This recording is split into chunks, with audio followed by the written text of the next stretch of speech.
दोस्तों, जब हमारा मस्तिष्क अच्छे तरीके से काम करता है तो ही हम अच्छा सोच पाते हैं और जीवन में अच्छे अच्छे बदलाव भी ला पाते हैं। और जीवन में अगर आपको दिग्गज फैसले लेने हैं, मुश्किल हालातों से निपटना है, तो हमें मानसिक रूप से मजबूत होना बहुत ज्यादा जरूरी होता है। जरूरी नहीं कि आपकी जिंदगी में हर पल अच्छा ही होता रहे और आप तभी खुश रहे। कभी कभी आपकी जिंदगी में ऐसे वक्त भी आएंगे जहां पर आपको भारी मुसीबतों का सामना भी करना होगा। ऐसे में कई बार होता है कि इंसान मुसीबतों का सामना करते करते अपने मुश्किल हालातों से निपटते निपटते अपने जीवन से हारने लगता है। लेकिन वहीं पर जो इंसान मानसिक रूप से मजबूत होते हैं, वह इन मुश्किल हालातों से अपने कठिन समय से बाहर जरूर निकल आते हैं। तो दोस्तों, आज की इस वीडियो में हम अपने मुश्किल वक्त से बाहर कैसे आएं, इसी पर चर्चा करने वाले हैं। ये 8 नियम अगर आप जान और समझ लेते हैं तो यकीन मानिए आप अपने मुश्किल हालातों से जरूर बाहर निकल आएंगे और आप मानसिक रूप से एक मजबूत इंसान भी बन जाएंगे। तो मित्रों, आज की यह वीडियो बहुत ही महत्वपूर्ण होने वाली है। इसे पूरा अंत तक जरूर देखें। दोस्तों, बहुत समय पहले की बात है। एक खूबसूरत सी नदी के किनारे पर एक गुरु अपना आश्रम बनाकर रहा करते थे। उनकी ख्याति दूर दूर तक फैली हुई थी। वह बूढ़े हो चुके थे और उनका एक शिष्य भी था जो उन्हीं के साथ उस आश्रम में रहा करता था।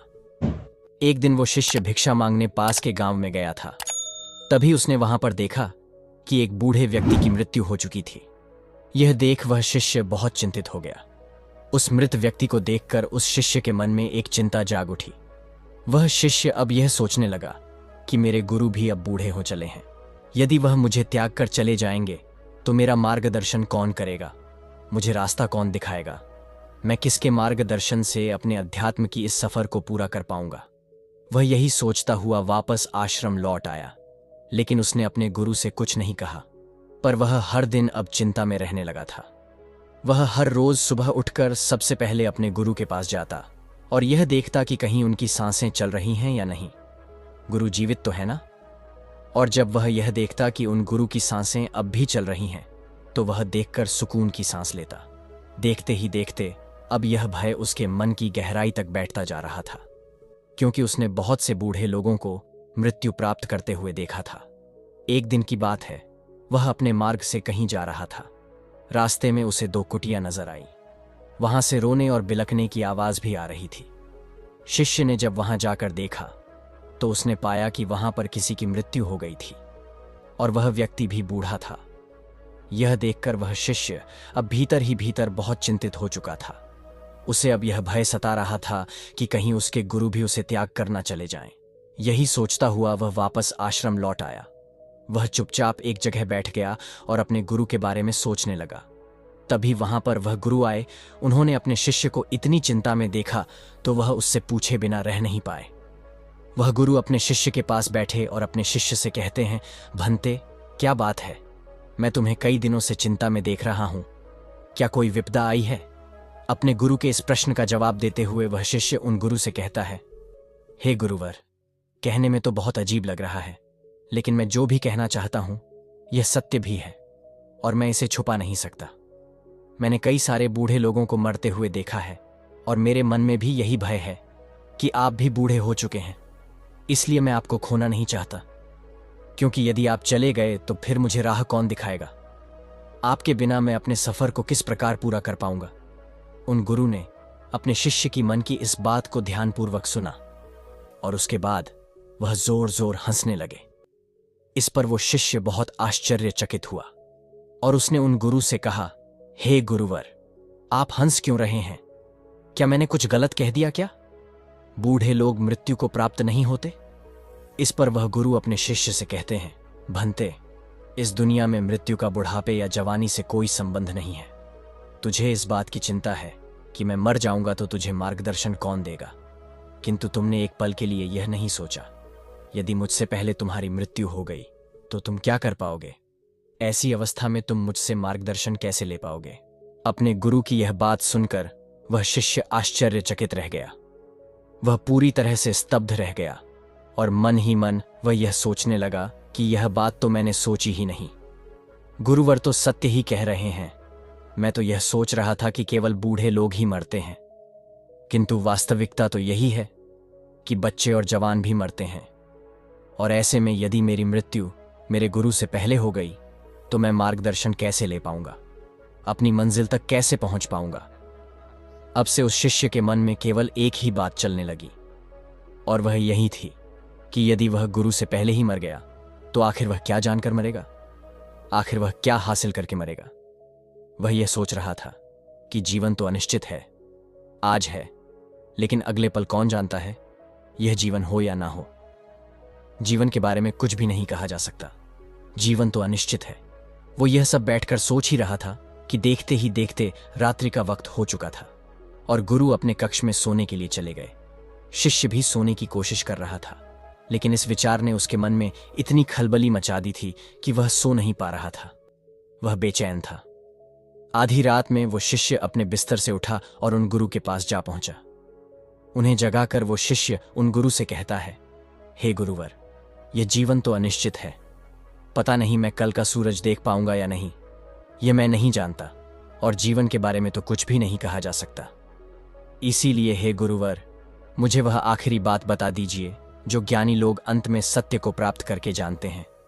इस जवाब में वह गुरुवर अपने शिष्य से कहते हैं, भंते, तुम्हें इतनी जल्दी क्या है? जैसे सब लोग उस सत्य को प्राप्त करते हैं, तुम भी कर लेना। इस पर वो शिष्य उन गुरुवर से कहता है, हे गुरुवर, आप ही ने तो कहा है कि जीवन अनिश्चित है और मेरी मृत्यु का भी कोई भरोसा नहीं। पता नहीं मैं कल का सूरज देख पाऊंगा या नहीं, कोई भरोसा नहीं है कि मैं सुबह तक जीऊंगा या नहीं, इसलिए मैं सुबह तक का इंतजार नहीं करना चाहता। आप मुझे अभी और इसी समय वह बात बता दीजिए। मैं वह आखिरी बात जानना चाहता हूं जो ज्ञानी लोग अपने जीवन के अंत में जानते हैं। कम से कम मृत्यु के वक्त मुझे यह तसल्ली तो होगी कि कम से कम मुझे वह बात पता है। इस पर वह गुरुवर अपने शिष्य से कहते हैं, ठीक है, यदि तुम यही जानना चाहते हो तो मैं तुम्हें यह बात जरूर बताऊंगा, लेकिन आज नहीं, आज से 3 दिन बाद इस पर बात होगी। वो शिष्य कहता है, किंतु हे गुरुवर, मुझे यह तक नहीं पता कि मैं सुबह का सूरज देख पाऊंगा या नहीं, और आप मुझे 3 दिन इंतजार करने के लिए कह रहे हैं। इसके जवाब में वह गुरुवर अपने शिष्य से कहते हैं, भंते, यदि तुम वह बात जानना चाहते हो तो तुम्हें 3 दिन तक इंतजार करना ही होगा। इसके पहले मैं तुम्हें वह बात नहीं बता सकता। शिष्य किसी तरह से मान जाता है और वह अपने गुरु से कहता है, ठीक है गुरुवर, यदि आप कहते हैं तो मैं 3 दिनों तक इंतजार कर लेता हूं, लेकिन उसके बाद आपको वह बात मुझे बतानी ही होगी। आगे वह गुरुवर अपने शिष्य से कहते हैं, भंते, मैं तुम्हें वह बात अवश्य बताऊंगा, लेकिन मेरी एक शर्त है। इस पर शिष्य कहता है, हे गुरुवर, मैं आपकी सारी शर्तें मानने के लिए तैयार हूं, बताइए आपकी क्या शर्त है। इस पर वो गुरुवर अपने शिष्य से कहते हैं, भंते, जब तक तुम वह बात नहीं जान लेते तब तक तुम्हारे गले से एक बूंद भी पानी नहीं उतरना चाहिए, अन्यथा तुम वह बात कभी नहीं जान सकोगे। शिष्य उन गुरु की बात मान लेता है और मन ही मन वह बहुत प्रसन्न हो जाता है कि कम से कम 3 दिनों बाद उसे वह बात पता चल ही जाएगी। और अब वह तीसरे दिन का इंतजार करने लगा, और उसे उसके गुरुवर ने पानी पीने के लिए मना किया था, इसलिए उसने पानी का त्याग कर दिया। गर्मियों का समय था, जैसे तैसे उसने पहला दिन तो पानी के बिना काट लिया, लेकिन अगले दिन उसकी प्यास बढ़ने लगी। उसे जोरों की प्यास लग रही थी। जैसे तैसे वह अपने आप को संभाल रहा था और देखते ही देखते रात्रि का वक्त हो चुका था। दूसरा दिन खत्म होने को था, लेकिन उससे पहले ही उसे प्यास बर्दाश्त नहीं हो रही थी। उसका गला पूरी तरह से सूख चुका था और उसे जोरों की प्यास लगी थी। वह पानी पीना चाहता था और उसे अपनी प्यास अब बर्दाश्त नहीं हो रही थी। इसलिए वह अपने गुरु के पास गया और उसने अपने गुरु से कहा, हे गुरुवर, मुझे बहुत जोरों की प्यास लगी है, क्या मैं जरा सा पानी पी सकता हूं? इसके जवाब में वह गुरुवर अपने शिष्य से कहते हैं, भंते, यदि तुम वह आखिरी बात जानना चाहते हो तो पानी मत पीना। यदि तुमने पानी पी लिया तो मैं तुम्हें वह बात बता ही नहीं पाऊंगा। इसलिए यदि तुम वह आखिरी बात जानना चाहते हो तो तुम्हें तीसरे दिन तक इंतजार करना ही होगा। और हां, यदि तुम वह बात नहीं जानना चाहते तो कोई बात नहीं, तुम पानी पीने के लिए स्वतंत्र हो। शिष्य ने जैसे तैसे खुद को मनाया और वह तीसरे दिन का इंतजार करने लगा। देखते ही देखते सुबह हुई, लेकिन अब वह तीसरा दिन उस शिष्य पर भारी पड़ने लगा था। उसके होंठ, उसका गला, पूरी तरह से सूख चुके थे और उसे ऐसा प्रतीत हो रहा था मानो उसे चक्कर आ रहे हों। उस शिष्य को ऐसा लग रहा था कि मानो वह अभी अभी जमीन पर गिर जाएगा। वह जैसे तैसे किसी तरह से अब अपने आप को संभालते हुए उन गुरु के पास पहुंचा और उन गुरु से कहता है, हे गुरुवर, यदि मैं प्यास के कारण मर गया तो वह आखिरी बात कैसे जान पाऊंगा, और फिर मेरे 3 दिनों तक इंतजार करने का क्या लाभ। इस पर वह गुरुवर अपने उस शिष्य से कहते हैं, भंते, यदि तुम्हें प्यास लगी है तो मैं तुम्हें पानी के विषय में कुछ बातें बताता हूं। पानी का कोई रंग नहीं होता, यह शीतल होता है, यह नदियों में बहता है, हम तक पहुंचता है और यह बारिश के रूप में भी बरस जाता है। पानी से हमारी प्यास बुझ जाती है। पानी हमारे शरीर के लिए बहुत ही आवश्यक है। पानी अमृत है। इस पर वो शिष्य क्रोधित होते हुए अपने गुरु से कहता है, हे गुरुवर, पानी की बातें सुनकर मेरी प्यास बुझने नहीं वाली है। इस पर वह गुरुवर अपने शिष्य से कहते हैं, भंते, तो तुम्हारी प्यास कैसे बुझेगी। शिष्य ने जवाब देते हुए कहा, हे गुरुवर, जब तक मैं पानी नहीं पी लेता मेरी प्यास कैसे बुझेगी। तभी वह गुरुवर उस शिष्य से कहते हैं, ठीक है, किंतु ऐसे ही ज्ञान की बातें सुन लेने से सत्य प्राप्त नहीं होता। ज्ञान तुम्हारे भीतर भी तो होना चाहिए। जो आखिरी बात तुम मुझसे पूछ रहे थे, यदि वह आखिरी बात मैं तुम्हें बता दूं तो उससे क्या होगा। यह ऐसे ही होगा जैसे मैंने तुम्हें पानी के विषय में बताया, पर क्या इससे तुम्हारी प्यास बुझ गई? नहीं। तभी वह शिष्य उन गुरु की बात काटते हुए कहता है, हे गुरुवर, मैं आपकी बात समझ गया। वह आखिरी बात मुझे खुद ही अनुभव करनी होगी। तभी उन गुरु ने शिष्य को पानी पिलाया।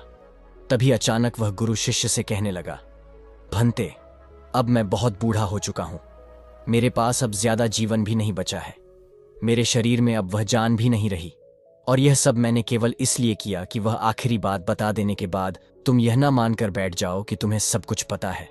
अब सुनो, मैं तुम्हें वह आखिरी बात बताने जा रहा हूं। इसे ध्यानपूर्वक सुनना, लेकिन मेरी एक बात हमेशा याद रखना।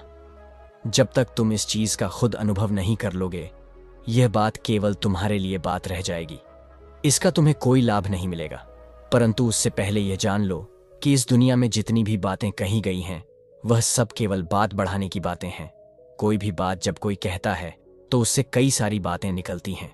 हर व्यक्ति अपने हिसाब से बात को समझता और कहता है। इस तरह से एक से अनेक बात निकलती है, और इसीलिए इस दुनिया में सत्य कहने की कोई भाषा नहीं है। सत्य ही है जो वह आखिरी बात है जिसे कहा नहीं जा सकता, क्योंकि सत्य एक ही होता है और वह हर स्थिति में एक ही जैसा होता है। जैसे कि तुम्हें जब प्यास लगी थी तो वह प्यास केवल पानी पीने से ही मिट सकती है, न कि उसकी बातें सुनकर।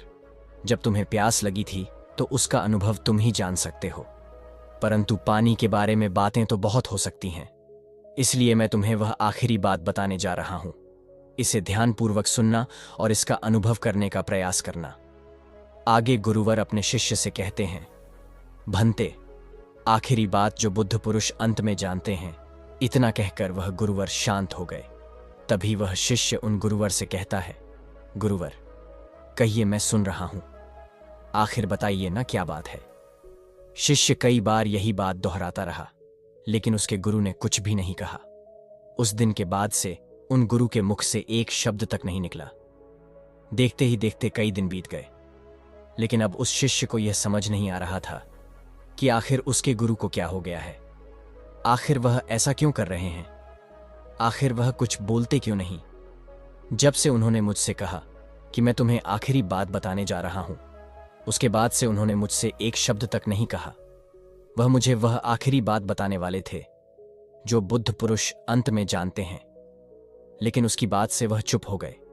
उन्होंने मुझसे तब से कुछ भी नहीं कहा है, और अब तो पूरे 1 महीने बीत चुके हैं, लेकिन मेरे गुरु मुझसे कुछ कह ही नहीं रहे। शिष्य इसी चिंता में लगा हुआ था। तभी अगले दिन सुबह उस शिष्य के गुरु हमेशा हमेशा के लिए चुप हो गए। किंतु अपना देह त्यागने से पहले गुरु ने अपने शिष्य को अपने थैली की ओर इशारा करते हुए कुछ कहने की कोशिश की थी, और उसके बाद उन्होंने अपना देह त्याग दिया। शिष्य ने गुरु का अंतिम संस्कार किया, और उसके बाद उसने उस थैली में जाकर देखा तो उसमें एक छोटी सी चिट्ठी थी और उस चिट्ठी में लिखा हुआ था, भंते, जो आखिरी बात मैं तुम्हें बताना चाहता हूं वह आखिरी बात कभी हो ही नहीं सकती। शिष्य को अब भी कुछ समझ नहीं आ रहा था कि आखिर इसका क्या मतलब है। आखिर उसके गुरु ने ऐसा क्यों कहा है, ऐसा क्यों लिखा है। उसे कुछ भी समझ नहीं आ रहा था। कई दिनों तक तो वह इसी बारे में सोचता रहा, लेकिन उसे इसका कोई जवाब नहीं मिला। अंत में उसने यह तय किया कि जैसा भी उसे उसके गुरु ने मार्ग दिखाया है वह उस मार्ग पर आगे बढ़ेगा और सत्य की प्राप्ति करेगा। वह आध्यात्म की मार्ग पर आगे बढ़ता गया और करीब 10 सालों की खोज के बाद आखिरकार एक दिन उसने सत्य को प्राप्त कर ही लिया। और तब जाके उसे अपने गुरु की बात समझ में आ गई और अब वह मौन हो चुका था और अब उसे वह आखिरी बात पता चल चुकी थी। वह आखिरी बात कोई कह नहीं सकता, क्योंकि जो बात कह दी जाए वह आखिरी नहीं होती और वही सत्य है, शांति है, एक जैसा है और वह कभी नहीं बदलता। फिर भी अगर मैं आपसे उस आखिरी बात के बारे में बात कहूं तो मेरे कहते ही आप जितने लोग भी यह वीडियो देख रहे हैं, जो मेरी बातें सुन रहे हैं, वह उतनी ही तरह तरह की बातें निकालेंगे और वह सत्य नहीं होगा। उसमें कहीं भी आपको सत्य नजर ही नहीं आएगा और ऐसे में वह आखिरी बात भी नहीं रह जाएगी। तो आपके हिसाब से वह आखिरी बात क्या है? क्या आप अब तक जान चुके हैं या नहीं? तो यदि आप अब तक उस बात को नहीं पहचान पाए तो मैं एक बार फिर से आपको समझाने का प्रयास करता हूं और आपको बताने का प्रयास करता हूं वह आखिरी बात क्या है। वह आखिरी बात है मौन। और जब हम मौन हो जाते हैं तो हम कुछ नहीं कहते और वही सत्य होता है, वही बदलता नहीं है। इसलिए जो बुद्ध पुरुष अंत में जानते हैं वो यही सत्य है जो कभी नहीं बदलता। एक बार एक बौद्ध महात्मा आश्रम में अपने शिष्यों को दिमाग के ऊपर कुछ प्रवचन दे रहे थे। गुरु कह रहे थे कि इंसान के मस्तिष्क के विचार कभी अच्छे होते हैं तो कभी बुरे होते हैं। अच्छे विचार जब उसके दिमाग में जन्म लेते हैं तो वह अच्छी और कल्याणकारी बातें सोचता है, लेकिन वहीं पर अगर बुरे और गलत भावनाएं जन्म लेती हैं तो उससे उसका पतन होता है।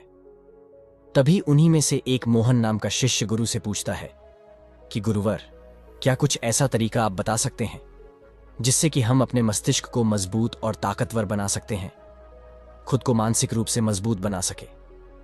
गुरु कहते हैं कि अवश्य मैं बताऊंगा, लेकिन उससे पहले मैं कुछ बातें मन पर बता रहा हूं जिसे तुम लोग ध्यानपूर्वक सुनना। तभी तुम समझ पाओगे कि मानसिक रूप से मजबूत कैसे बने। गुरु कहते हैं कि जब भी हम कुछ सोचते हैं तो सबसे पहले वह विचार हमारे मस्तिष्क में जन्म लेते हैं और उसी के अनुरूप हमारा पूरा शरीर कार्य करने लगता है। मान लो कि आप कुछ दुख भरी बातें सोचते हैं तो आप बिल्कुल शिथिल होते चले जाते हैं, आपके शरीर की ऊर्जा कम होने लगती है। लेकिन वहीं पर अगर आप कुछ उत्साह भरी बातें सोचते हैं तो आपके शरीर के अंदर असीमित ऊर्जा बहने लगती है। आप वाकई में ऊर्जावान दिखाई देने लगते हैं। आप यह अनुभव खुद कर पाएंगे कि जब आप खुश होते हैं तो आपके शरीर के अंदर बहुत ऊर्जा आ जाती है, आपका रोम रोम खिल उठता है। ऐसा इसलिए हुआ क्योंकि आपने अपने दिमाग में कुछ जोश भरी बातें सोची। शरीर तो वही है, लेकिन जब आप दुखी होते हैं तो आपका शरीर बिल्कुल ऊर्जा विहीन हो जाता है। लेकिन जब आपके विचार जोश भरे वाले होते हैं तो आपका शरीर खिल उठता है। यानी हमारा शरीर किस तरीके से काम करेगा, यह सब हमारे मस्तिष्क में उत्पन्न हो रहे विचारों पर निर्भर करता है। अब तुम सबको मेरी बातें बहुत ही अच्छे तरीके से समझ में आएंगी। अब हम बताने जा रहे हैं कि मानसिक रूप से हम मजबूत कैसे बने। गुरु कहते हैं कि मैं तुम सबको 8 तरीका बताऊंगा। अगर तुम उन 8 तरीकों को अपने दिमाग में रखकर वैसा ही सोचते हो तो यकीन मानो आपका शरीर भी वैसा ही काम करने लगेगा।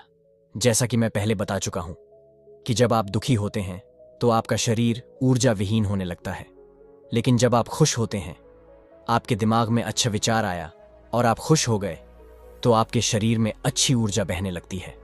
इसका मतलब यह है कि अगर हम वह 8 तरीका जान लें और वही हम अपने दिमाग में सोचे तो हमारा शरीर भी ऊर्जा और जोश से भर जाएगा, अर्थात हम मानसिक रूप से मजबूत बन जाएंगे।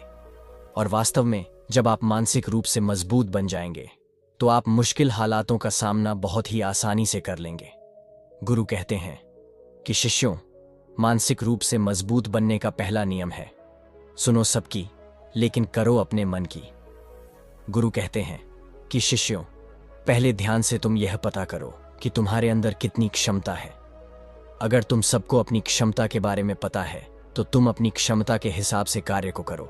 भले लाखों लोग तुमसे यह बोले कि तुम इस कार्य को नहीं कर सकते हो, उस कार्य को नहीं कर सकते हो, तो तुम कभी भी उन पर भरोसा नहीं करना या उनके हिसाब से मत चलना, क्योंकि शरीर तुम्हारा अपना है। खुद के बारे में सबसे ज्यादा तुम ही जान पाओगे। कोई दूसरा तुम्हारे बारे में तुमसे ज्यादा नहीं जान पाएगा। तुम सबको अपने अपने बारे में पता होगा, अपनी अपनी क्षमता के बारे में पता होगा कि तुम इस कार्य को या किसी भी कार्य को कैसे कर सकते हो। कोई किसी कार्य को बहुत जल्दी कर सकता है तो कोई जरा समय लगा सकता है। यह सब बातें तुम सबको खुद के बारे में सबसे ज्यादा तुम्ही को ही पता होगी। इसलिए तुम्हारे अंदर जो क्षमता है, अपनी क्षमता के हिसाब से ही अपने कार्य का चुनाव करो। और जब तुम अपनी क्षमता के हिसाब से कार्य को करोगे, खुद के अंदर की आवाज को सुनोगे, तो तुम जीवन में जरूर आगे जाओगे। कई बार होता है कि लोग खुद की क्षमता को पहचानते ही नहीं हैं। जैसा दूसरे लोग कह रहे हैं वह वैसा ही करने लगते हैं और अपनी जिंदगी का ढेर सारा समय यूं ही बर्बाद कर देते हैं। उनसे ऐसा काम करने को कहा गया था तो वह भी वैसा ही काम करने में जुट गए, बिना सोचे समझे कि उनकी क्षमता कितनी है या उनकी प्रतिभा उस कार्य में है कि नहीं। तो ऐसे लोग कभी भी अपने लक्ष्य को प्राप्त नहीं कर सकते, क्योंकि जो इंसान अपनी खुद की क्षमता को नहीं पहचान पाएगा वह जीवन में कभी भी सफलता अर्जित नहीं कर पाएगा। यह शरीर तुम्हारा है, यह दिमाग तुम्हारा है। सोचने से समझने की शक्ति भी तुम्हें ही तय करनी है। तुम्हें पता होना चाहिए कि तुम्हारा शरीर कितना मजबूत है, कितना ताकतवर है और इसमें कितनी क्षमता है।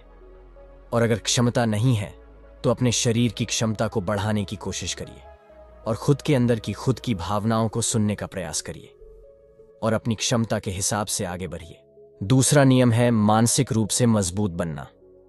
जिंदगी में कभी भी खुद को कोसो नहीं। गुरु कहते हैं कि जो इंसान जितना ज्यादा संघर्ष करता है वह उतना ही मजबूत बनता चला जाता है। जितना ज्यादा तुम मजबूत बनोगे उतना ही ज्यादा तुम काबिल होते चले जाओगे। इसलिए अगर तुम किसी भी चीज में असफल भी हो जाते हो या कोई चीज तुम्हारी इच्छा के अनुसार नहीं हुई या तुमने कुछ ऐसा कार्य किया जैसा नहीं करना चाहिए था, और इन सब बातों को लेकर के अगर तुम पछता रहे हो, खुद को कोस रहे हो, तो यह तुम्हें मानसिक रूप से कमजोर करता चला जाएगा। क्योंकि खुद को कोसना बहुत ज्यादा खतरनाक होता है। यह आपके दिमाग की क्षमता को कम कर देगा, आपकी सोचने समझने की शक्ति को कम कर देगा, आपके आत्मबल, आपके आत्मविश्वास को कम कर देगा। इसीलिए जीवन में कभी भी किसी भी कार्य के लिए खुद को कोसना नहीं, क्योंकि अगर वह कार्य तुमसे नहीं हुआ है या जो तुम सोच रहे हो वह जिंदगी में नहीं कर पाए, तो इसका मतलब यह नहीं है कि तुम असफल ही हो गए। अगर मैं यह कहूं कि सामने आम का वृक्ष है, इस पर सबसे पहले कौन सा जानवर चढ़ेगा? हाथी या फिर बंदर या फिर गिलहरी और या फिर शेर? तो सभी शिष्यों ने कहा कि गुरुवर, इस पर तो गिलहरी और बंदर सबसे पहले चढ़ जाएंगे। तभी फिर गुरु कहते हैं कि अगर हाथी सोचे कि मैं इस वृक्ष पर नहीं चढ़ पाया, अगर वह खुद को कोसने लगे, तो क्या यह सही है? शिष्य ने कहा कि गुरुवर, यह तो गलत बात है, क्योंकि हाथी तो कभी भी वृक्ष पर चढ़ नहीं सकता। हाथी तो वृक्ष पर चढ़ने के लिए बना ही नहीं है। गुरु कहते हैं कि ठीक इसी प्रकार हर एक व्यक्ति का काम करने की कला का, दिमाग का अलग अलग महत्व होता है। कोई किसी कार्य में माहिर होता है तो कोई किसी कार्य में नहीं होता है। हमें इसी को समझने की जरूरत होती है। जरूरी नहीं कि दुनिया के लोग जैसा कर रहे हैं तो तुम भी वैसा करो। तुम अपनी प्रतिभा के हिसाब से कार्य को करो।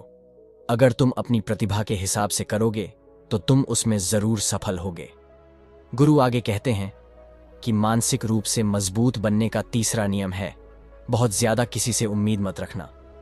गुरु ने कहा कि तुम सब अपनी मर्जी से जन्म लिए हो, अपनी मर्जी से ही गर्भ का चुनाव किए हो, लेकिन इंसान जन्म लेने के बाद सब भूल जाता है कि उसे क्या करना और क्या नहीं करना चाहिए।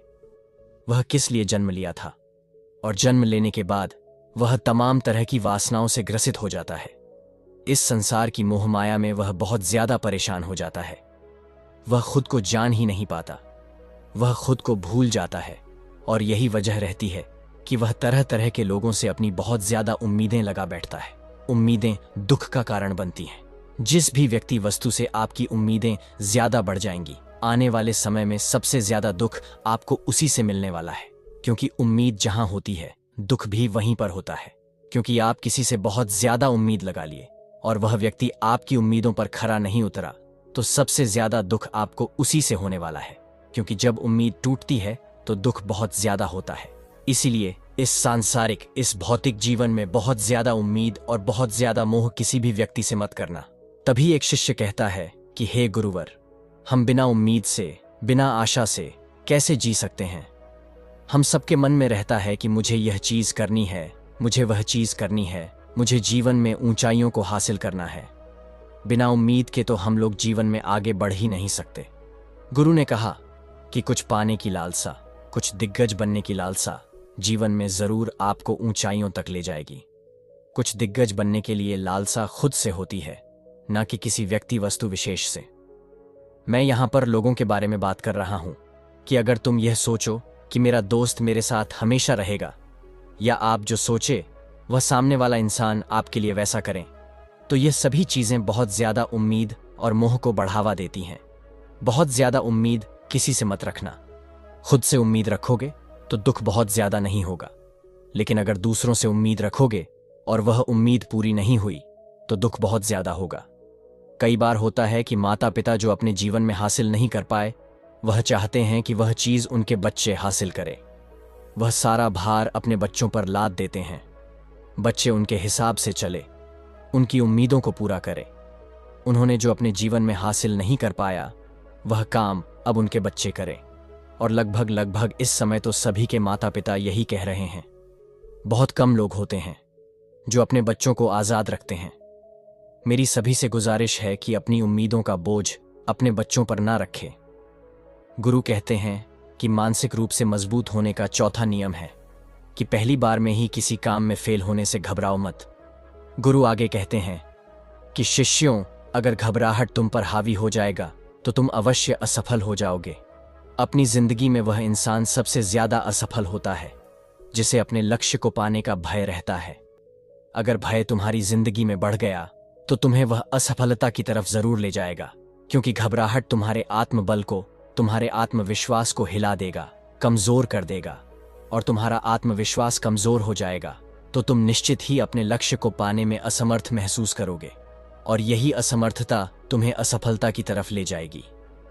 इसीलिए जीवन में जब तुम अपने लक्ष्य की प्राप्ति के लिए आगे बढ़ो तो मन में किसी भी चीज की शंका मत रखो कि मैं फेल हो जाऊंगा। अगर यह नहीं हुआ तो यह हो जाएगा। यह सब बातें अपने दिमाग में मत लाओ, क्योंकि यह सभी बातें आपको भय की तरफ ले जाएंगी। और जब भय बढ़ेगा तो तमाम शंका आपके दिमाग में पैदा होगी। आपको घबराहट भी हो सकती है, आपको नींद नहीं आएगी, रात को बेचैन मन होने लगेगा, क्योंकि आपका भय आपको असफलता की तरफ ले जा रहा है। और जब असफलता का विचार आपके दिमाग में आएगा तो आप और ज्यादा घबराने लगेंगे। इसलिए जीवन में जब आप लक्ष्य की प्राप्ति के लिए आगे बढ़ जाओ तो मन में कोई शंका मत रखो, सिर्फ और सिर्फ अपने काम करने पर ध्यान दो। जब तुम काम करने पर ध्यान दोगे तो तुम कभी घबराओगे नहीं, क्योंकि तुम अपने लक्ष्य की प्राप्ति के लिए काम कर रहे हो, उसके लिए जुट गए हो। तो तुम्हारा भय खत्म हो जाएगा, और जब भय खत्म हो जाएगा तो तुम जरूर सफल हो जाओगे। गुरु आगे कहते हैं कि मानसिक रूप से मजबूत बनने का 5वां नियम है ध्यान करने की आदत बनाओ। गुरु कहते हैं कि गौतम बुद्ध जब सत्य की खोज में निकले थे तो उन्होंने बहुत सारे उपाय किए, बहुत सारे कर्मकांड किए, लेकिन उन कर्मकांडों की वजह से उन्हें बहुत ज्यादा कुछ हासिल नहीं हुआ और उनका शरीर दुबला पतला होता चला गया। लेकिन वह सत्य की खोज करने में असमर्थ रहे। उनके गुरुओं ने उन्हें बहुत सारे कर्मकांड उपाय बताए, लेकिन उन कर्मकांड का कोई मतलब नहीं हुआ। अंत में जब भगवान गौतम बुद्ध स्वयं ध्यान की अवस्था में बैठे तो धीरे धीरे ध्यान की गहराइयों में जाकर के उन्हें वह सारी चीजें लगने लगीं जिस चीज की वह खोज में निकले थे। ध्यान के जरिए वह अपने सभी विचार पर विजय पा लिए। उन्होंने पापी मार्ग को पराजित किया, काम वासना पर विजय पाई, अपनी हर एक भावना पर वह विजय पा लिए। और यह सब तभी हुआ जब वे ध्यान की गहरी अवस्था में बैठे और कई दिनों तक ऐसे ही बैठे रहे। ध्यान करने से हमारा मन और मस्तिष्क बहुत ही शांत हो जाता है, जिससे कि अगर हम किसी वस्तु पर या किसी के बारे में या किसी चीज के बारे में जब विचार करते हैं तो हमारा पूरा ध्यान उसी पर केंद्रित रहता है।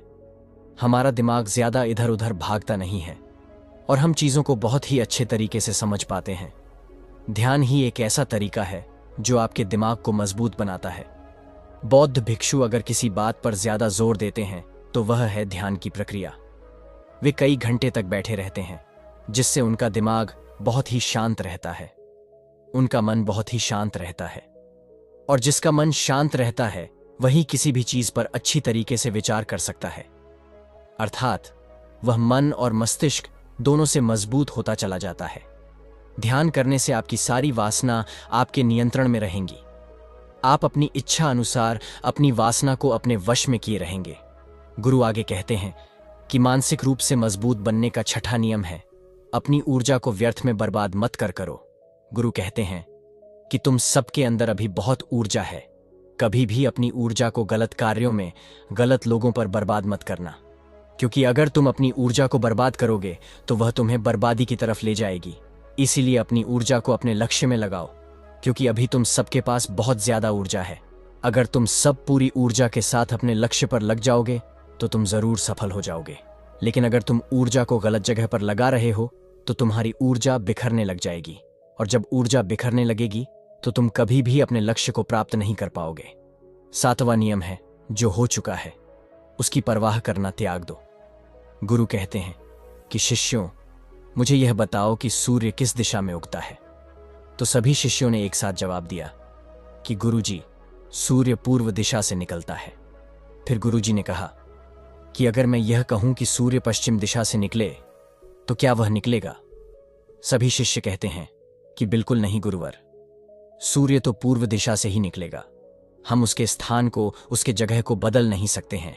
फिर गुरु कहते हैं कि मान लो बारिश का मौसम है और अगर मैं ये बोलूं कि बारिश बंद हो जाए तो क्या हमारे बोलने से बारिश बंद हो जाएगी? शिष्य कहते हैं कि नहीं गुरुवर, वह तो मौसम में बदलाव की वजह से होगा, जब मौसम में बदलाव होगा तो बारिश बंद हो जाएगी। फिर गुरुजी कहते हैं कि अगर मैं तुम लोगों से यह कहूं कि ठंडी के मौसम में गर्मी लगने लगी है तो ऐसा होने वाला तो नहीं है? शिष्य कहते हैं गुरुवर, आप ठीक कह रहे हैं, यह कभी नहीं हो सकता कि ठंडी के मौसम में गर्मी हो और गर्मी के मौसम में ठंडी हो। यह मौसम तो प्रकृति पर निर्भर करता है जो कि हमारे बस में नहीं है। फिर गुरु कहते हैं कि ठीक उसी प्रकार अगर जो चीज हमारे वश में नहीं होती है या जो बातें, घटनाएं बीत चुकी हैं, अगर हम उन घटनाओं को लेकर के बार बार परेशान होते रहेंगे या उसकी बहुत ज्यादा परवाह करेंगे तो क्या हम भूतकाल की घटनाओं को बदल सकते हैं? शिष्य कहते हैं कि नहीं गुरुवर। फिर गुरु कहते हैं कि अगर तुम उन बीती घटनाओं को लेकर के बार बार चिंता में रहोगे और उस चीज की परवाह करोगे तो तुम परेशान होते चले जाओगे। इसीलिए तुम्हारी जिंदगी में जो घटित हो चुका है, कोशिश करो उसे भुलाने की, और उसका एकमात्र तरीका है कि आप अपने आने वाले समय पर, आने वाले भविष्य पर, आने वाली चीजों पर अपना ध्यान केंद्रित करिए। फिर गुरु आगे कहते हैं कि मानसिक रूप से मजबूत बनने का आठवां नियम है, बोलना कम करो और अपने कार्य पर ध्यान दो। गुरु आगे कहते हैं कि जो इंसान बहुत ज्यादा बोलता है वह अपनी ऊर्जा को यूं ही नष्ट करता रहता है, क्योंकि जो बोलता ज्यादा है वह सोचता कम है, क्योंकि उसने अपनी सारी की सारी ऊर्जा बोलने में खपत कर दी तो वह सोचेगा क्या? उसे सोचने का समय ही नहीं मिल पाया। लेकिन जो इंसान कम बोलता है उसे सोचने का समय ज्यादा मिल जाता है, और जब तुम किसी बात पर या किसी तत्व पर ज्यादा विचार करोगे तो जाहिर सी बात है कि तुम्हारे दिमाग में तमाम विचार आएंगे और वह विचार ही तुम्हें सफलता की तरफ ले जाएंगे। गुरु कहें कि शिष्यों, अगर मैं तुमसे कुछ सवाल पूछता हूं तो सबसे पहले तुम सोचते हो, तुरंत बोल तो नहीं देते। लेकिन अगर कोई यहां बैठा है और वह अपने साथी से बात कर रहा है, अपने दूसरे गुरु भाइयों से बात कर रहा है, तो वह कभी हमारी बात पर ध्यान नहीं दे पाएगा, और जब हम प्रश्न पूछेंगे तो उसका गलत जवाब वह दे देगा, क्योंकि वह बोलने में अपनी ऊर्जा व्यर्थ कर रहा है। वह हमारी तरफ तो ध्यान दिया ही नहीं, लेकिन जो शिष्य शांत है, हमारी बात को ध्यान से सुन रहा है, तो वह सोच विचार करके पूर्ण तरीके से उत्तर देगा, और उसके उत्तर भी सही होंगे। इसलिए शिष्यों, कम बोलने का अभ्यास करो। जब तुम कम बोलने का अभ्यास करोगे तो तुम किसी भी बात पर, किसी भी तथ्य पर ज्यादा विचार कर पाओगे, तो जाहिर सी बात है कि समस्या का समाधान जरूर निकल कर आएगा, और कम बोलने से तुम्हारी ऊर्जा की भी बचत होगी।